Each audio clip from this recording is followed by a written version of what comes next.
Hello বন্ধুরা, আজ আমি বানাবো লাবড়া তরকারি।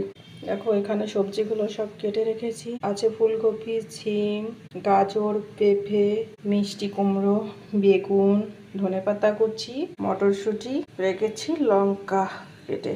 প্রথমে কড়াইটা বসিয়ে দিয়েছি। এবার দিয়ে দেবো সরিষার তেল। কড়াইতে দিয়ে দিয়েছি সরিষার তেল। তেলটা গরম হলে আমি বেগুনটাকে একটু ভেজে তুলে রাখবো।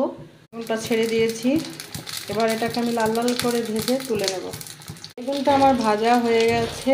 এবার এটাকে আমি তুলে নেব একটা বাটিতে। তেলে আমি ফোড়ন দিয়ে দেবো দুটো শুকনো লঙ্কা, দেবো তেজপাতা, দিয়ে দেবো 5 ফোড়ন। ফোড়নটা দেখো লাল হয়ে গেছে। এবার আমি সবজিগুলো ছেড়ে দেবো। সবজিটা দিয়ে দিয়েছি। দিয়ে দেবো মিষ্টি কুমড়ো, দিয়ে দেবো পরিমাণ মতো লবণ, দেবো আমি হলুদ গুঁড়ো। এটাকে দিয়ে ভালো করে নেড়ে ছেড়ে মিশিয়ে নেব। মিশিয়ে ঢাকা দিয়ে দেবো কড়াইশুঁটি, দিয়ে মিশিয়ে দেবো। এবার আমি এটাকে ঢেকে দেবো। গ্যাসটাকে কম করে দিয়েছি। এটাকে আমি ঢেকে দেবো, দিয়ে ভালো করে কষিয়ে নেব। একটা বাটিতে আমি মশলা বানিয়ে নেব। দিয়ে দেবো 1 চামচ আদা, দিয়ে দেবো 1 চামচ ধনে পাউডার, আর দেবো জিরের গুঁড়ো দিয়ে দিয়েছি।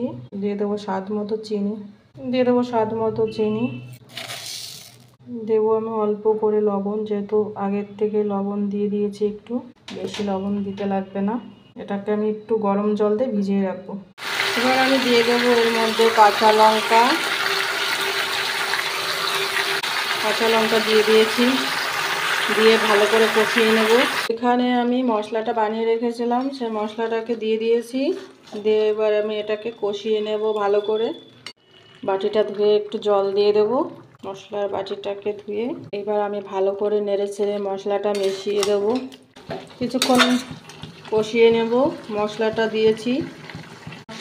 দিয়ে আমি কষিয়ে নিয়েছি। এইবার ভেজে রাখা বেগুনটাকে দিয়ে দেবো।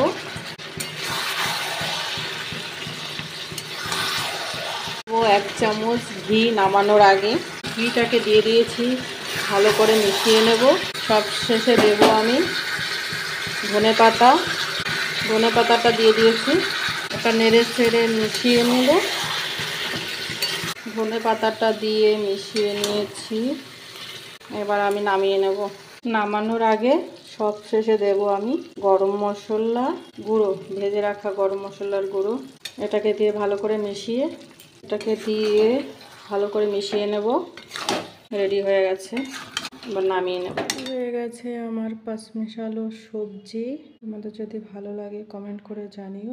খিচুড়ির সঙ্গে পাঁচমিশালো সবজিটা খেতে খুবই ভালো লাগে এবং রুটি দিয়েও খাওয়া যায়।